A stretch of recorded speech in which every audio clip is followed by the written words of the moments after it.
ছলনায় পিতৃহত্যার প্রতিশোধ নিতে সৃষ্টিকর্তা ব্রহ্মার কাছে অমরত্ব লাভের প্রত্যাশায় শুরু করল এক কঠিন তপস্যা।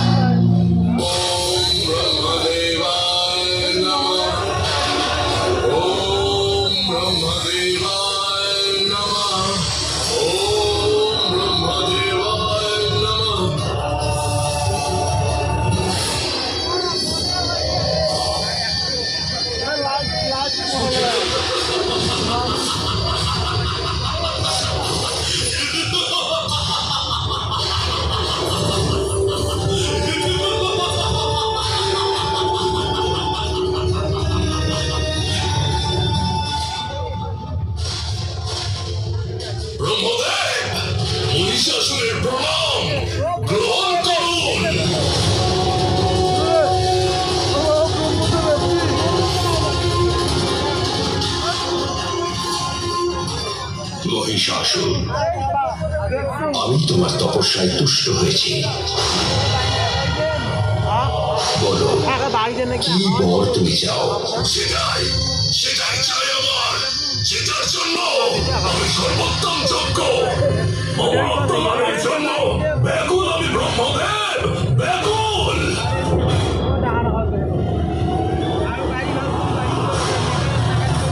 এটা সম্ভব নয় পুত্র।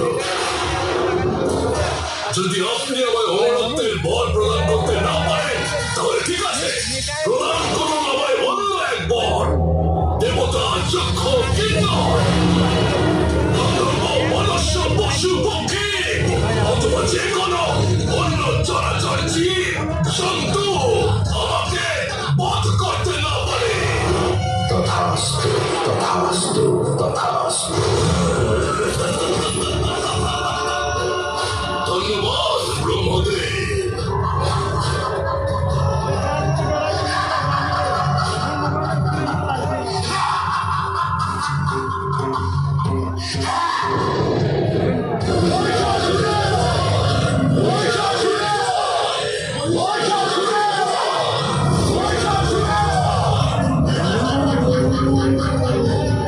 এটা কি হচ্ছে?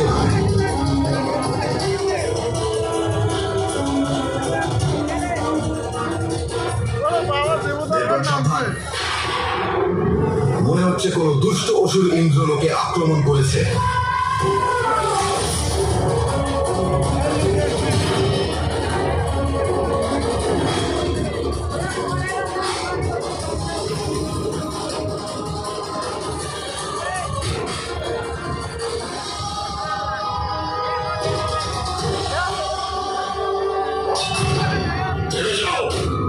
তোমরা ভেতরে যেতে পারবে না। মূর্খ, তোমার কি ধারণা আছে তুমি কোথায় আর কার সামনে দাঁড়িয়ে আছো? আমি হলাম দেবরাজ ইন্দ্র, আর এটা হলো আমার ভবন। সরে যাও আমার পথ থেকে।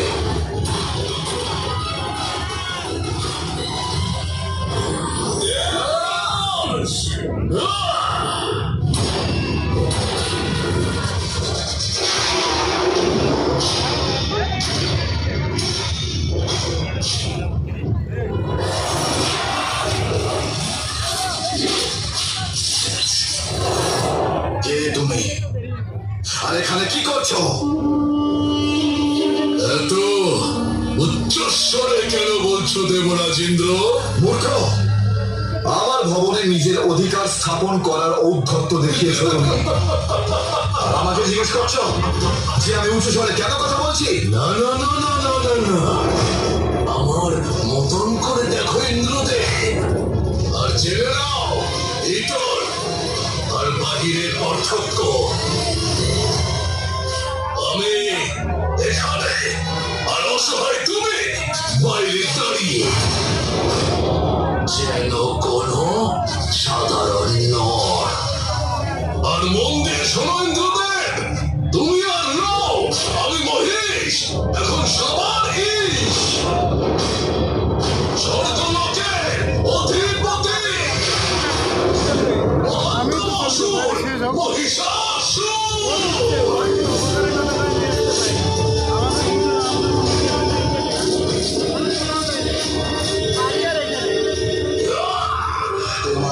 কাজের জন্য।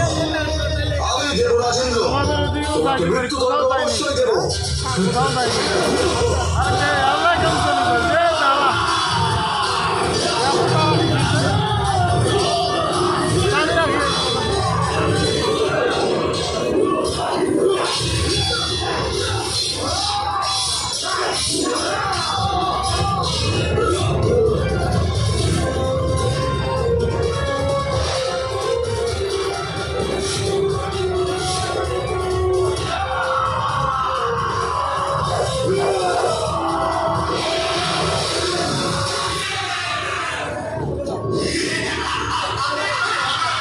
দেবতারা সবাই ছুটে গেলেন মহাদেব ও বিষ্ণুর কাছে।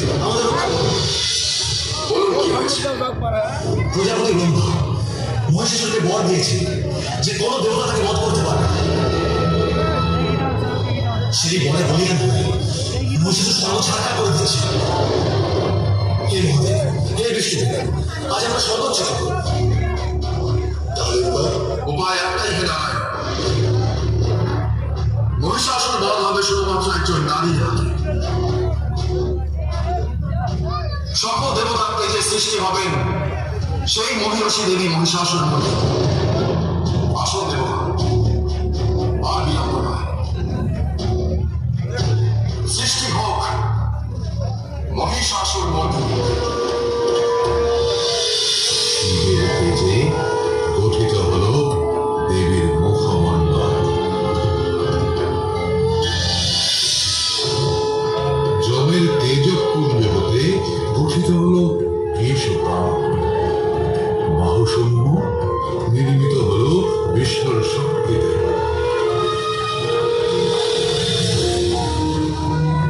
চন্দ্রের বিভা হতে জাত হল স্তনযুগল।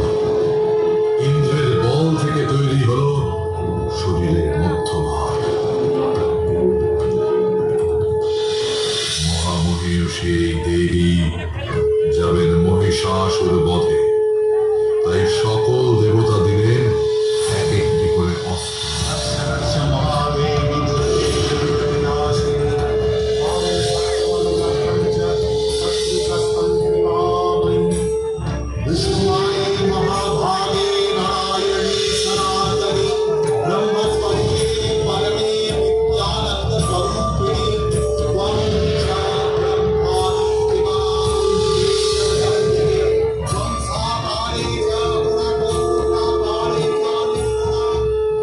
চললেন দেবী রণাঙ্গনে। মহিষাসুর দেখলেন এক আশ্চর্য নারী মূর্তি। সেই অপরূপ শক্তিময়ী নারীকে দেখেই মুগ্ধ হলেন এই মহাবলী অসুর। কে এই অপরূপা? এক নয়নে ক্ষমা আর অন্য নয়নে নিষ্ঠুর চাহনি। কে সিংহবাদী? কিভাবে পরিবাণী এর সাথে হন?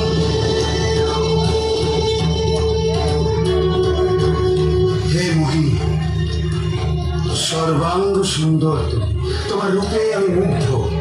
এসো এসো, আমার সঙ্গিনী হও। মূর্খ অসুর, তোমার এত বড় ধৃষ্টতা যে তুমি কামনা করো কামনা করো তারে যার হাতে তোমার মৃত্যু। মৃত্যু মানে তুমি আর মারবে মহিষাসুরকে? চিরবল বুদ্ধিহীনা অপরূপ। এখনো বলছি, এসো এসো, আমার সঙ্গিনী হও। আমি তোমার যুদ্ধে আহ্বান করছি মহিষাসুর। তুমি কি ভীত হয়ে পড়েছ? কিন্তু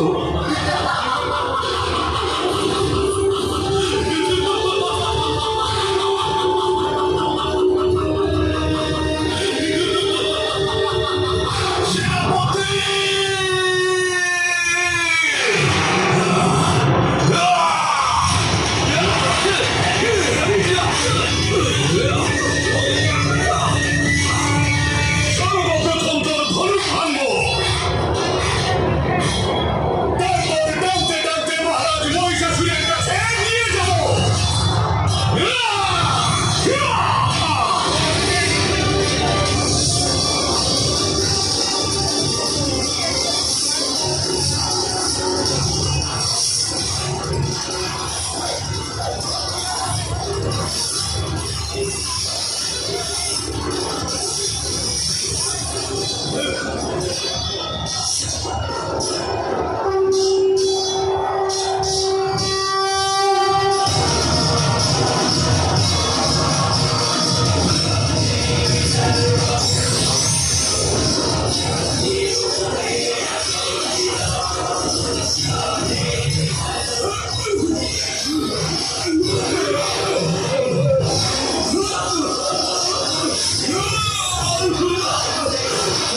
শক্তিশালী যোদ্ধা আসবে।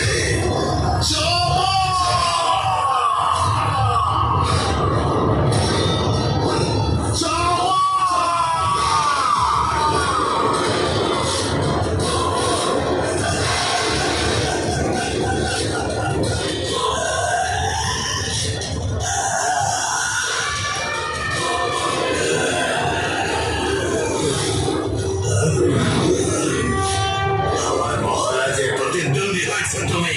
তোমার ওই হাত দুটোকে তোমার শরীর থেকে ছিন্ন করে ফেলবো আমি।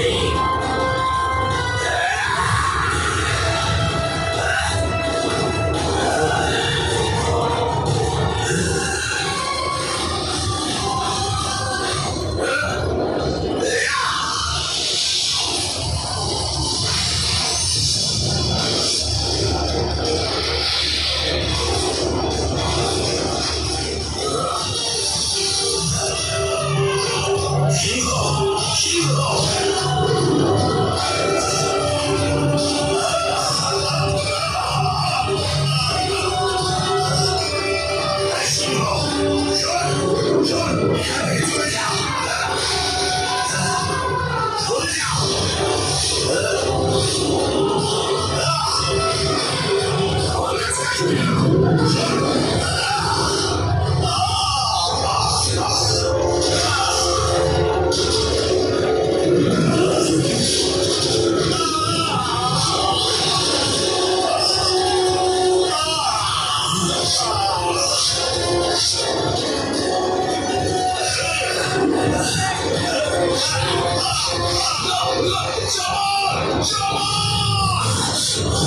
আমার সেনা সমাপ্ত হয়ে এসেছে। এবার যা করার আমাকেই করতে হবে। আমাকেই করতে হবে। অবদানারী, তোমার জন্য আমার সেনার কোনো প্রয়োজন নেই।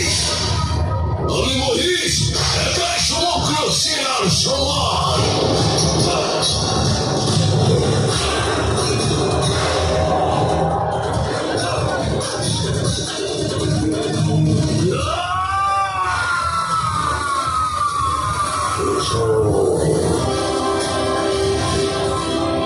কে আমাকে আহ্বান করেছে আর কেন?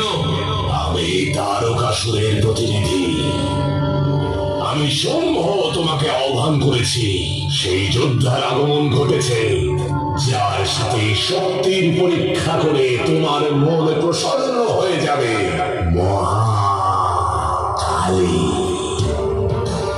একজন নারী, অর্থাৎ এখন রক্তবীজ একজন নারীর সহিত যুদ্ধ করবে।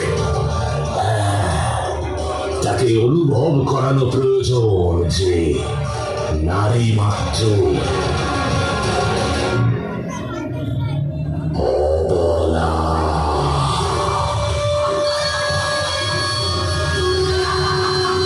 যে পুরুষ নারীকে তার পায়ে ধুলো করবে, নারী তাকে ধূলিসাৎ করে দেবে, সর্বনাশ করে দেবে ওর।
অন্ত আমি,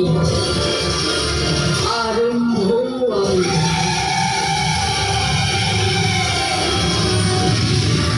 কালী আমি,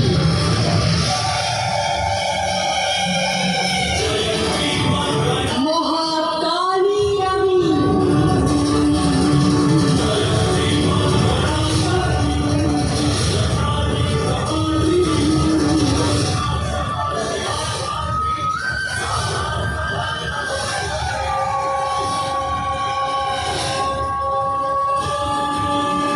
সাহসী হবার চেষ্টা করছো তুমি, করাই উচিত, কিন্তু তোমার চোখে এই ভয় কিসের?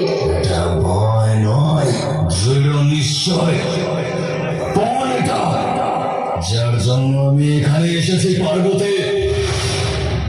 আমি জানতাম কোনো না কোনো সময় তুমি যুদ্ধভূমিতে অবশ্যই আসবে। যদি এটা ভয় না হয়ে থাকে, তাহলে আমি খুব তাড়াতাড়ি তোমাকে তোমার ভয়ের সাথে অবশ্যই পরিচয় করিয়ে দেব। পরিচয় করাবো তোমাকে ভয়ের সাথে। কিন্তু আমার সমাপ্ত তুমি তখনও করতে পারবে না। আমার সব কিছুই স্মরণে থাকে, সেই শব্দ যা আমি তোমাকে বলেছি আর অন্যরা তোমাকে বলেছে। বৃন্দাকে যে বর দিয়েছি সেটা আমার মনে আছে, আর ওই বরদানও আমার মনে আছে। যে বর তোমার জন্মের পর তোমাকে ব্রহ্মদেব দিয়েছিলেন, আমি সেই সমস্ত বরের